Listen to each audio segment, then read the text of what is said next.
everyone, are you ready for another adventure? It's me, Woki, and I'm back with another Fate Grand Order video. And what are we going to be talking about today? Well, I figure I'd just talk about the two upcoming banners that were going to be coming to the game. One coming up really soon, and the other one a couple days afterwards. So that's going to be today's video. It should be very chill because it's two reruns that are really only going to be summoned on by the people who really were waiting for them. But I figured I may as well talk about them. So if you end up liking the video, please feel free to leave a like, comment, and subscribe. If you have plans to summon for them, let me know. If you are continuing to save, then I say continue to save. And let's begin. So yeah, like I said, the other two summon campaigns. So on JP, the way it worked is that they got this banner first, and then 3 days later, that's when the Jalter banner comes up. That's also when she's going to be getting her strengthening. So for that, it would be the 13th, which today is actually Friday the 13th. So happy Friday the 13th. I really hope that does not interfere with your summons if you're going for Jalter, by the way. But yeah, this banner should be coming up first is Jalter and Salieri. DCs won't be featured, but they will be on it. And then the other banner is going to be Taira no Kagekiyo and Marie Antoinette. So I'm going to first talk about Jalter, go over her, and then I'll go over Kagekiyo. And I guess I can just very quickly talk about Salieri and Marie Antoinette. Marie Antoinette, the 4-star version, that is not the altar, is not limited in any kind of way, and she's also not the most great unit in the world, just simply because she's old. She's very old. So she needs a lot of buffs in some of her stuff. It's nothing too crazy. She does ride a little guillotine horse, and that's pretty cool. But there's really not much. You'll randomly get her. I don't think you should be chasing her unless you were like the biggest Marie Antoinette fan. And even then, I think if you were, you would probably likely be going for altar instead of regular Marie Antoinette. But if for whatever reason you were hyped to summon for more on her, then I guess this is your chance to get more coins, because it's not every day they rate up one of these very old 4-stars. So if you're someone who's interested in getting level 120 and full append, that's the only scenario I could see someone being, I need to get this Marie Antoinette, and even then that is a 0.001% of people who would ever do that. And for Salieri, he kind of exists in the same kind of plane. The only difference is that you're a big Salieri fan and you're looking to get more coins of him. He's story locked, which means it's a big pain in the ass to get more coins of him. In terms of his unit, he's an AoE Avenger for arts. I think he's pretty okay. I like using him from time to time. I think he has some interesting stuff, but at the end of the day, he is also a pretty old 3-star by this point in time. But I do like using him, and I think he also looks rad as fuck. This first ascension's really good. Second one's really cool, the one with the man, and then this is a big old one right here.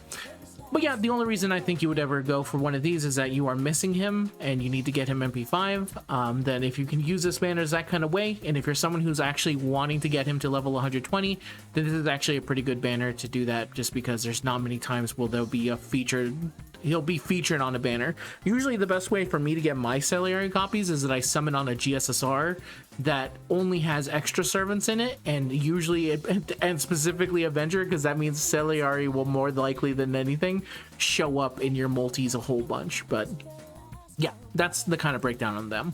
And now we'll go into Jalter. So let's go to Jalter. So Jalter, she is limited. She is an Avenger. She has 1 quick, 2 arts, 2 busters. She has 3 hits on quick, 2 hits on arts, 4 hits on busters, 7 hits on extra.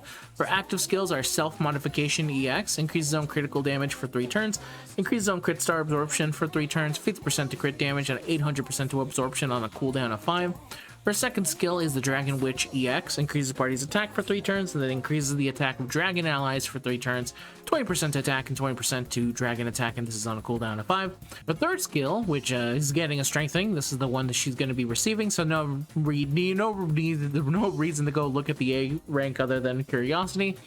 But it's the Ephemeral Dream EX, increase zone buster performance for 1 turn, grants health invincibility for 1 turn, then charges zone NP gauge with a 500% chance to deal 1,000 damage without killing the self, 50% to buster, 50% to NP charge, and this is on a cooldown of 6.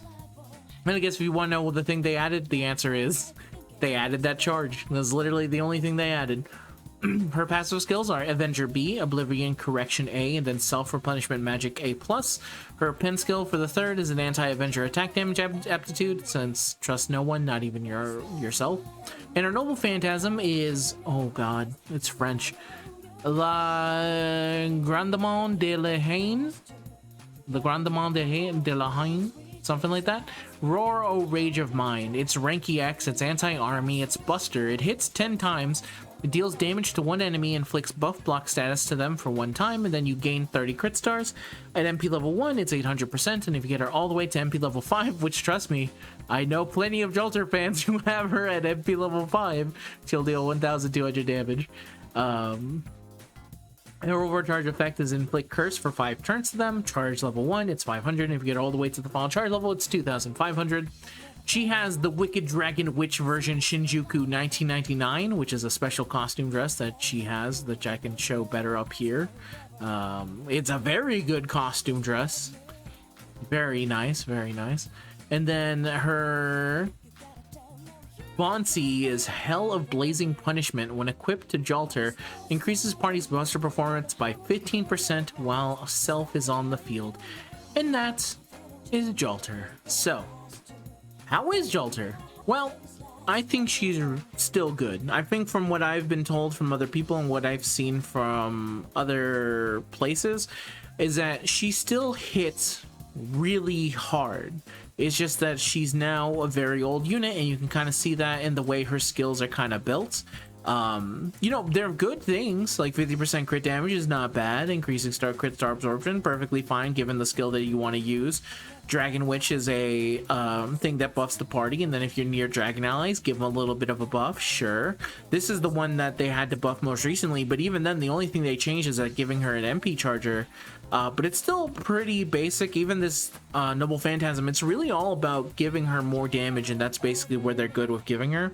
I think even the main thing they gave her here when it was buff, it was the gain 30 crit stars along with the damage and stuff like that. So I think that they've done a good job of keeping her relatively good. It just seems that they don't want her to be back to the stat. This is what's always going to be a little bit difficult for me when I talk about Jalter, because I was there for when Jalter released, and she was a menace. She was absolutely, if you had Jalter, it was like you were just winning the game. It was like you had her and that was it. She was insanely strong. She was critting down dudes like you would not see, dealing an insane amount of damage. She made so many things easy. A lot of the early boss fights, from what I could remember, was me just borrowing a Jalter friend, and I wasn't even using Merlin. I was just using Waver, and that was enough to kind of get the power over the board. So it can be a little bit weird when I talk about them and I'm like, no, that unit who really hasn't changed all that much, they still deal a lot of damage. It's just that they're now still pretty solid and good, and that's, I feel like, where they're happy with her current being. I don't own Jalter. I have tried for her multiple different times, so I can't know if that's enough. If you're a Jalter fan, feel free to let me know if that's enough for you. I would actually be very curious to hear, because there's like two ways to approach it, right? I have of the understanding, if you have a character that you love the most, like for example, for me, it's Quetz, that even if you love them and you feel that the unit is good as is, you will accept any buff that comes your way, no question asked at all. For me, with Quetz, when she got her most recent buff on JP, I always felt like, oh no, she's still a very good strong single target buster unit. I can still kind of get things done. It's just that they haven't really done anything, and when they buffed her, I was like, well, I'll just take that buff. I'll gladly take any buff that my favorite will get.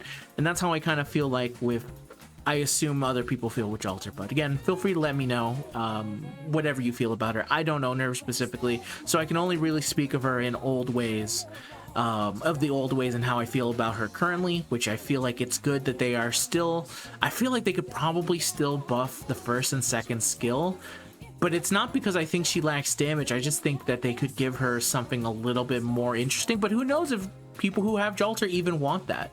Again, feel free to let me know. But I do like that they gave her a 50% charge. That's pretty big. That means that she's able to, if you were to use double Vitch, but most likely you're using her with probably someone like Merlin, especially when Merlin gets that buff to do even more crit damage, to do even more silly crit things with her. It is nice though, you can use them with them, and if you lower down the charges, you'd be able to get it. Because I think that was like the one kind of like thing that was missing from her kit, is that she had no way to NP gauge charge at all. So it's nice that they gave her a good old fat 50%er. And yeah, that's the basics of it. She is also an extremely big fan favorite. So I don't think it would really matter how good Jalter is. I think people would summon for her regardless. It's just nice that they keep her relatively good for the people who did it. Back in my day, there were people who used the amount of money when she released. They spent like enough that you could buy a house back then, just for Jalter, for one copy, not even NP5, something like that. Those were insane days of early FGO. Absolutely crazy times. If you remember any of those times, feel free to let me know. But a unit like that obviously has a huge following and is a big fan following, and I support them, of course. I think Jalter's a very cool character. I always liked them. I've always appreciated them in the story, in the event story and France when we first showed up. I really liked the France Singularity. But anyway, that's enough about that. That's Jalter. I wish you the best of luck if you go summoning for her. I already know a decent amount of people have told me I'm going for Jalter. I wish you the best of luck. Go get your girl. I believe in you, and I hope that you don't spend a house worth of money going for her. Thankfully now, with Pity, you don't have to spend that much. But back then, bro, it was a true struggle. Now let's move on to Taira no Kagekiyo, who's also an Avenger, who's also limited. So, Taira no Kagekiyo, they are an Avenger. They have 2 quicks, 2 arts, 1 buster, 4 hits on quick, 2 hits on arts, 2 hits on buster, and 5 hits on quick. Their first skill is Genji, Accept Your Demise, A++. Increase zone damage against Genji enemies for 3 turns, increase zone critical damage for 3 turns, charges zone NP gauge, and then reduces party crit star absorption by 100% except for self for 3 turns. 200% against Genji, 100% to crit damage, 30% to NP, and this is on a cooldown of 6. Their second skill is the Kagekiyo Never Dies EX. Grants self gut status for 1 time 3 turns. Revives with 3000 HP, stackable with other guts. Increases own instant kill resistance for 3 turns. Grants self an on guts activated buff for 3 turns. Grants self the Thirst for Vengeance buff for 10 turns when gut status is activated. The def resistance is 100% to level 10, and this is on a cooldown of 4. Their third skill, which this is the strengthening version of it, but we don't get that for a little bit. So the current version we have is the Mist of the Azumura B. Grants self-evasion for 2 attacks, 3 turns, increases zone attack for 3 turns, inflicts curse with 500 damage for 3 turns to all enemies, 30% to attack, and this is on a cooldown of 6. And if you want to see when the buff version of it, it also increases their own quick performance for 3 turns, and then also gains you some more crit stars as well. So it's also a star bomb. Let's go. Their passive skills are Avenger EX, Oblivion Correction C, and Self-Replenishment Magic C. The third skill is an anti-red or attack damage aptitude, because trust no one, not even yourself. And their noble phantasm is the let me see, Shogyomo Mojo Shogyo Mojo Josha Hisoi. There's no way I said that correctly, but I'm trying my best on that one. All things must pass to flourish to fall. Rank B plus, anti-unit secret technique. Hits 10 times. It's quick. Removes 1 enemy's buff. Activates first. Deals damage to them. Deals 100 plus 25% and extra damage to them, which is the own Thirst for Vengeance stack, max 4 stacks. At MP level 1, it's 1,200, and if you get them all the way to MP level 5, it's 2,000, and then the overcharge effect is the inflict curse for 5 turns to them. Charge level 1, it's 1,000 curse damage, and if you get them all the way to the final curse charge level, it's 5,000 curse damage. And then their Bond CE is the Azumura. When equipped to Kagekiyo, increases on NP damage by 30%, and then grants self a gut status for 1 time, revives with 20% HP, and that is Kagekiyo. So, how are they? I have learned to really like Kagekiyo. I think this is the most famous example I always give of a unit that I said I wasn't super feeling it, and then people in the comments told me, listen, I understand, but you're gonna have to try a different build. Let me give you a build that you can try next time, and you can see if you like them a little bit more. And I did. I really like them. They're really good as a last unit standing unit, and also if you want to just put everything into them to try and take down someone, I think they can be very good and effective at that. Especially with this second skill, Kagekiyo Never Dies. It's a funny title, but it is extremely effective at keeping you alive, especially with a cooldown of 4. And especially coming up pretty soon when we have the ability to get this 5th skill. We have to remember for Anniversary, we will have skill reloading, so you would have the ability to get this back within 3 turns, so you know for a fact that you ain't dying. Plus, being able to give yourself instant kill resistance for 3 turns is very good against certain fights that are heavily instant kill reliant. I always mention that King Hassan challenge quest from back in the day. One of the most annoying challenge quests in the world, so being able to give that, I always appreciate that on a unit. Even though you don't always see that, it is always nice to have something like that in your back pocket for challenging quests. They really do not like Genji, so if you're fighting against a Genji enemy, this is kind of your go-to Genji killer, it feels like, unless you're somehow fighting against a Genji that is also anti the resistance of Kagekiyo, but even then I feel like Kagekiyo would still put in a decent amount of work there. This skill that they get eventually, I like that they give this, because the one thing that you'll notice through there's no real like immediate buffs. Like the second skill does give a buff, but that's when you use your Noble Phantasm. The first skill gives you crit damage, but it's not really attack up in any kind of way. And like I said, increase against Genji enemies very nice at 200% up. But you also have to remember that not everything you're going to be fighting is a Genji enemy, so sometimes you won't get anything. So having a skill that can just give you a little bit of a quick performance boost along with the already attack boost that it gives you is nice. It's very nice to have. Plus you get some stars as well, so you can kind of go in there and start a little bit early off. Though funny enough, when it comes to quick, usually you don't have that much of an issue with it. But that might be a little bit different for this version of Kagekiyo, because this Kagekiyo kind of has 2 quick cards and 2 arts cards and 1 buster, so it doesn't work the greatest with Ruler Scotty. I feel like you'd probably want to go more with original Scotty. But yeah, one of the biggest faults that I have for them is actually, funny enough, that they're a 5-star. So because they are a 5-star, it means that your party cost automatically starts pretty high. So you kind of have to work with that a little bit. I'm not saying it's like the end of the world or anything, like, oh my god, I have to factor in that this powerful unit, I have to have consequences for it. But because of that, it kind of is the one thing of like, I really like Kagekiyo. I think they're my second favorite to use. Hey, in case things go bad, I'm going to bring out Kagekiyo. My first one is actually Ku, because he is a 3-star, so it's very easy to just kind of dump him on a team and say, hey, if things go really fucking bad, clean up for me please, or try your best to. And Kagekiyo can also be extremely good at that, and in some cases a little bit better than Ku as well. It's just that they have a higher cost related to that.